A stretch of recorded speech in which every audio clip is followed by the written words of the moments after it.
आ रही है नागरिक उड्डयन महानिदेशालय यानी कि डीजीसीए ने एयरलाइंस कंपनियों से प्रयागराज के हवाई किराए को तर्कसंगत बनाने को कहा है और प्रयागराज में चल रहे महाकुंभ के चलते कई यात्रियों ने हवाई किराए में भी भारी बढ़ोतरी की शिकायत की है। पूरी खबर समझते हैं हमारे संवाददाता रोहन सिंह के साथ। रोहन जी, बताइए क्या है अपडेट्स।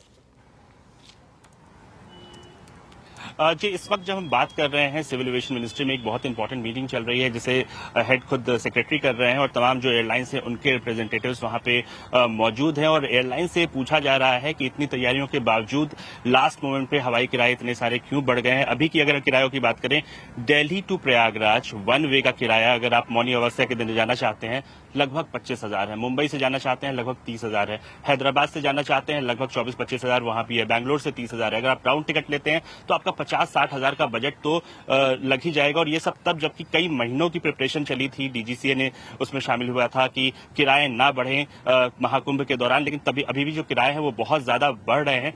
23 तारीख को डीजीसीए ने एक एडवाइजरी जारी की थी तमाम एयरलाइंस को कि वो एक ब्रेकअप दे, क्योंकि एयरलाइंस का कहना है कि डिमांड इतनी ज्यादा है वो कुछ कर नहीं सकते हैं, जो एयरफेयर्स है वो मार्केट ड्रिवन है, लेकिन एयरलाइंस से एक डिटेल मांगी जा सकती है कि आप ब्रेकअप दे, कितनी डिमांड आई, आपने कितना बढ़ाया, उसका एक जानकारी दी। और आने वाले कुछ दिनों में आप देख सकते हैं कुछ एडिशनल फ्रीक्वेंसी भी बढ़ेगी तमाम एयरलाइंस की, उसकी इजाजत भी डीजीसीए दे सकती है। जो महाकुंभ का जो बचा हुआ टाइम है, अभी 2-3 और इंपॉर्टेंट डेट्स हैं, उससे पहले किराए ना बढ़े इसके लिए कोशिश की जाएगी। लेकिन फिलहाल की जो स्थिति है, अगर आपने अब तक बुक नहीं किया है तो हवाई किराए आसमान छू रहे हैं। हवाई किराए आसमान छू रहे हैं यहाँ पर। रोहन, बहुत बहुत शुक्रिया। अच्छा वीरू, इसमें मैं एक चीज़ थोड़ा सा ऐड करना चाहता हूँ।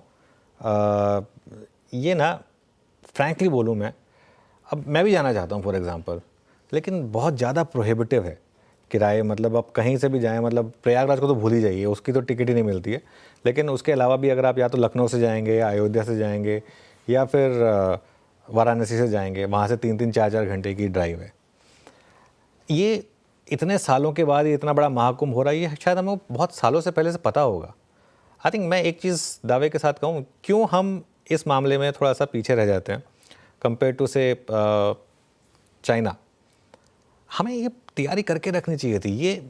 ये जो है ना, सबसे बड़े टूरिज़्म का हब हो सकता था और इससे इतना रेवेन्यू शायद कमाया जा सकता था अगर हमने थोड़ा सा इस पर पहले से प्लानिंग करी होती। और फॉर एग्ज़ाम्पल हम चाहते तो क्रिएट करते एक world class infrastructure between Prayagraj and बाकी की जो आसपास के सिटीज़ हैं उनके बीच में। और ये मतलब सिर्फ कॉस्ट को लेकर किसी के लिए प्रोहिबिटिव ना हो, ऐसा होना चाहिए था। ये मतलब मेरा पर्सनली मानना है, हो सकता है मैं गलत हूँ, लेकिन मेरा व्यू ये है इसके ऊपर।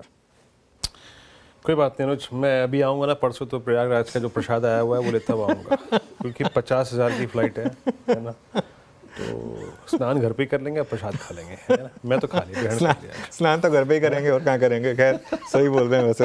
हाँ नहीं, ठीक बात है वीरू, बिल्कुल बिल्कुल सही बोल रहे हैं आप। चलिए काम करते हैं, प्रयागराज से बाहर निकलते हैं। खैर एक बार इंडिगो को देख लेते हैं आज, इंडिगो इस मसले पर क्या कर रहा है। और 2 चीज़ें हैं, याद रखिएगा, क्रूड का भी रिट्रेसमेंट शायद थोड़ा सा इसको मदद ही कर रहा है। इंडिगो आपकी स्क्रीन पे आएगा, जरा प्लीज़ दिखाइएगा 4192। अमित जी, आपकी रीडिंग क्या कह रही है? इंडिगो आपको कैसे अप्रोच कर रहे हैं आप इस वक्त? जी वीरेंद्र जी, यहाँ पे जो एक फॉल आना था वो आ गया। थोड़ा सा स्टॉक ने स्टेबिलिटी दिखाई है लगभग 4,000-4,050 के लेवल पे। अपवर्ड में थोड़ी सी रेजिस्टेंस जरूर है मूविंग एवरेजेस की, but I think it's in a consolidation mode, positive consolidation है। किसी को प्रीएम करना है तो 4100 का स्टॉप लगाएं और अगर थोड़ी मार्केट स्टेबल रहती है तो 4300 4350 तक के टारगेट्स पॉसिबल है।